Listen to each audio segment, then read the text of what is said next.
How did you guys react to the Browns as the Browns? Obviously, we saw that it was a storyline.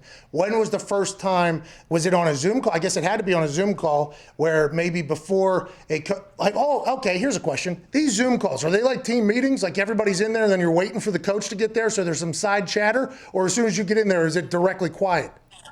Yeah, usually coach is on there. Everything's quiet, and we just wait for him to speak, and then we break off into our individual meetings.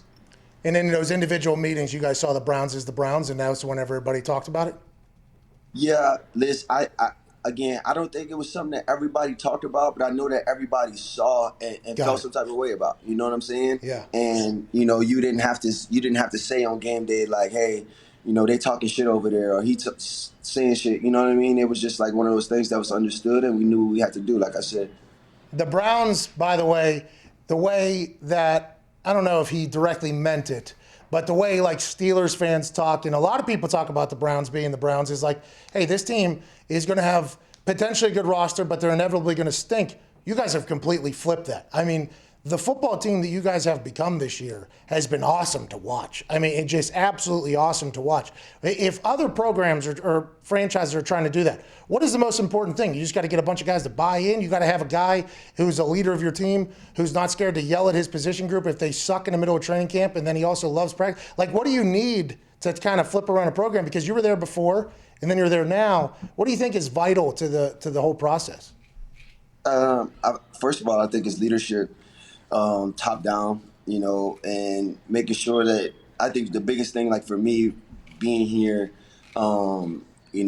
just the lines of communication. I think that, you've been in a prestigious organization, a historic organization where, some things when you're a younger player, you don't even pay attention to, things don't go on. And as you get older, you start to be more aware and tied into, things that's happening around the building. So I think that for me, recognizing this year, I think the leadership is obviously there. The experience is there. We had a younger team when I first got here, so I think the experience is there. The leadership is there. And, I said this yesterday on Twitter, like I've been always one of those guys that have always believed in like wanting to see people reach like the best that they can be. You know what I mean? And then from there, being able to give them that mentality or help them create the mentality or whatever they need to have the confidence to do that consistently.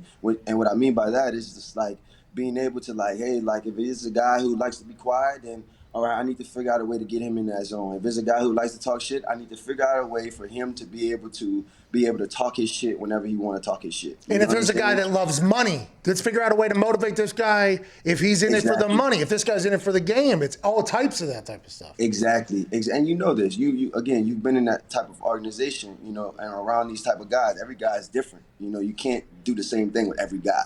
And I believe that when that becomes contagious, and when your tight ends now they think that way, your running backs think that way now, your DBs think that way now. That's the standard.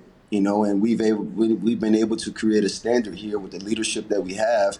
That's turned things around for us. I always enjoyed that. Whenever I had like a coach, assistant coach, who was like, that guy's only in it for the money. It's like, who gives a fuck? Yeah, like if he's only in it for the money, let's figure out how to make him feel like, okay. He's here. Yeah, like, hey, you're in it for the money. Okay, you make more tackles, dude. Listen, you're going to get more money. Hey, you're going to get more money, dude. Let's go. I don't care why you're here. Let's figure out how to make the best